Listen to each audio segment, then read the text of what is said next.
নমস্কার, ডিভাইন ক্রিয়েশনে আপনাদের সবাইকে স্বাগত জানাই। আমরা এই চ্যানেলে ভিন্ন স্বাদের, ভিন্ন ধারার আকর্ষণীয় ছোট অডিও এবং ভিডিও স্টোরি নিয়ে আত্মপ্রকাশ করছি, যার মধ্যে থাকবে সাহিত্য, বাস্তব, মৌলিকতা, যা আপনাদের সবাইকে আকৃষ্ট করবে। তাই ভালো লাগলে লাইক, শেয়ার ও সাবস্ক্রাইব করবেন এবং আপনাদের মতামত অবশ্যই কমেন্ট করে জানাবেন। আজ শুনবেন প্রদীপ কুমার সাঁতরার লেখা দমফাটা হাসির কাহিনী বরের কীর্তি পঞ্চম ভাগ। এক নির্বোধ বরের হাস্যরসাত্মক কীর্তিকলাপ নিয়ে এই কাহিনী রচিত। অভিনয়ে প্রদীপ কুমার সাঁতরা, অর্পিতা সাঁতরা। কাহিনীর সূত্রপাতে আমি অর্পিতা। শুরু হচ্ছে বরের কীর্তি। বাবু বাবু, কিরে ভোলা, চা তো দিয়ে গেলি, আবার কার চা এনেছিস? দাদাবাবুর চা। তো দাদাবাবু কোথায়? দাদাবাবুর ঘরে এখন উঠবোস খাচ্ছে। উঠবোস খাচ্ছে মানে? ওই উঠছে আর বসছে, উঠছে আর বসছে। কখন শুরু করেছে জানিনি, তবে থামেনে। তাই সে কি, এই সাত সকালে ছেলেটা উঠবো? যা, হরিকে পাঠিয়ে দে। যাচ্ছি। কি গো, আবার কি হলো? ছেলেকে ডেকে পাঠালে? তোমাকে বলেছিলাম না, ছেলের কত কীর্তি না দেখতে হবে। কেন, আবার কি করেছে? তোমার ছেলে উঠবোস খাচ্ছে। সে কি, ও কি এমন অন্যায় করলো যে এত বড় শাস্তি দিলে? আরে আমি কেন শাস্তি দেব?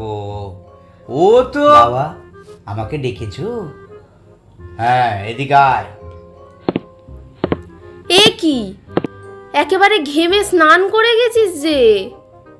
হ্যাঁ, ওই মানে উঠবোস খাচ্ছিলিস?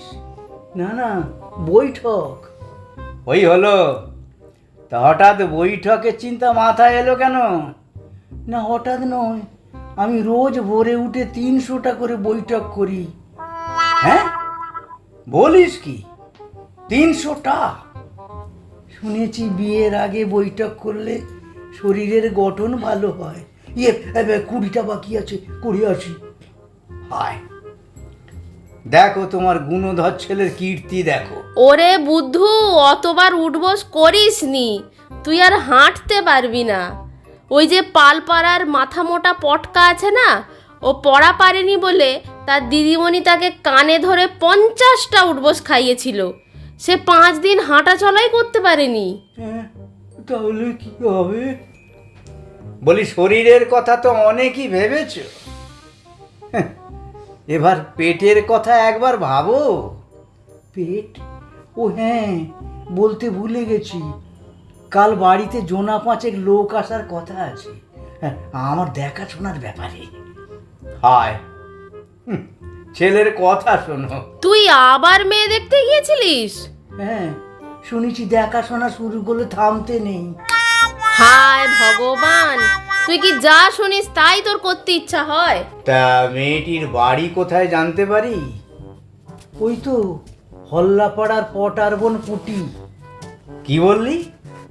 ওরকম একটা পরিবেশের মেয়েকে ঘরে আনবি? বাবা, ওভাবে বলো না, ওদের অনেক টাকা। না, ওদের যতই টাকা হোক এ সম্বন্ধে আমি মানি না। ওদের আসতে বারণ করিস। কাকাবাবু কে? ও আদর্শ, এসো ভিতরে এসো। এসো বাবা, বসো। হ্যাঁ, বলছিলাম কাকাবাবু, রাগারাগি না করে আর একবার ভেবে দেখলে হতো না? দেখো আদর্শ, তুমি আমাদের বংশের নারী নক্ষত্র সবটাই জানো। তুমি বিবেচক ছেলে, তুমি খুব ভালো করেই জানো একটা অভিজাত পরিবার টাকার লোভে একটা ওই রকম পরিবেশের মেয়েকে বধূ হিসাবে গ্রহণ করতে পারে না। জানি, আর এও জানি যে কোনো সম্ভ্রান্ত পরিবারের বিবেচক বাবা তার মেয়েকে আপনার ওই ভজহরিরাতে সমর্পণ করবে না, কিন্তু করবে তখনই যদি সেই মেয়ে অসহায় হয়ে থাকে।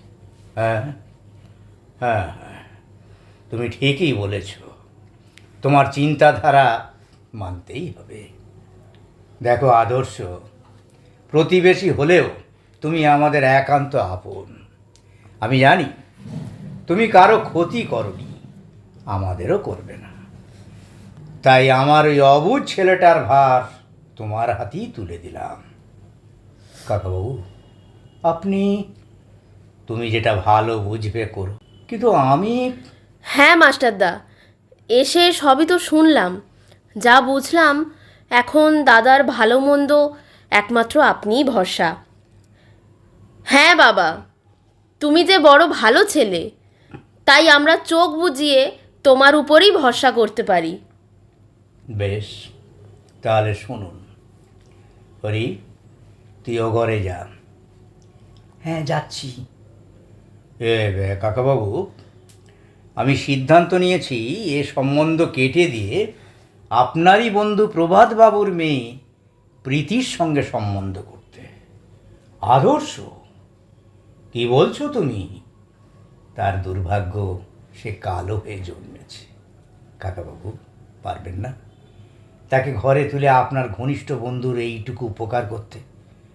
আপনি তো মেয়েটিকে জানেন। হ্যাঁ, অবশ্যই জানি। অমন অভিজাত পরিবারের শিক্ষিতা মেয়ে, গুণেও সাক্ষাৎ মা লক্ষ্মী। কিন্তু ওরা কি রাজি হবে সেটা আমি দেখছি।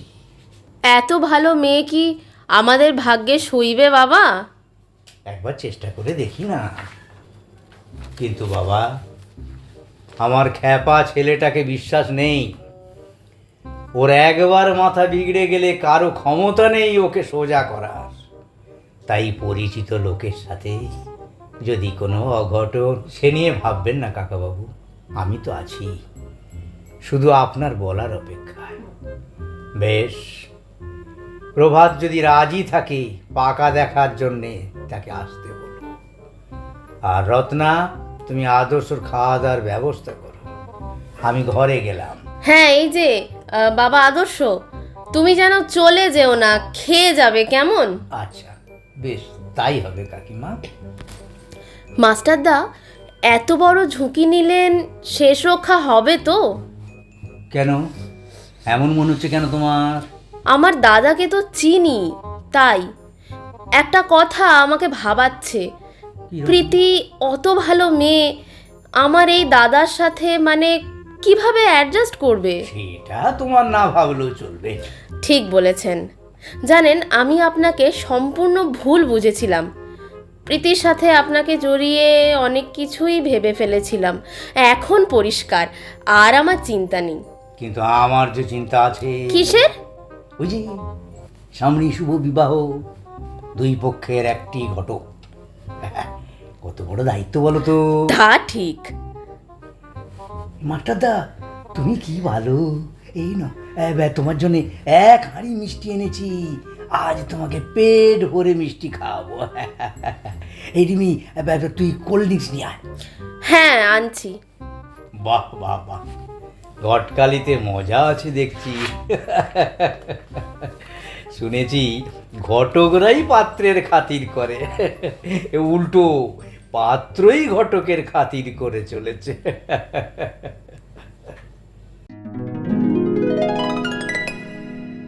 প্রদীপ কুমার সাঁতরার লেখা বরের কীর্তি পঞ্চম ভাগ শুনে কেমন লাগলো জানাতে কিন্তু ভুলবেন না। কাহিনীটি যদি শুনে ভালো লেগে থাকে লাইক করবেন, বন্ধুদের সাথে শেয়ার করবেন, আমাদের চ্যানেলকে সাবস্ক্রাইব করুন। নতুন গল্পের নোটিফিকেশন পেতে পাশের বেল আইকনটি প্রেস করে রাখুন। দেখা হচ্ছে বরের কীর্তির পরবর্তী ভাগে। ধন্যবাদ।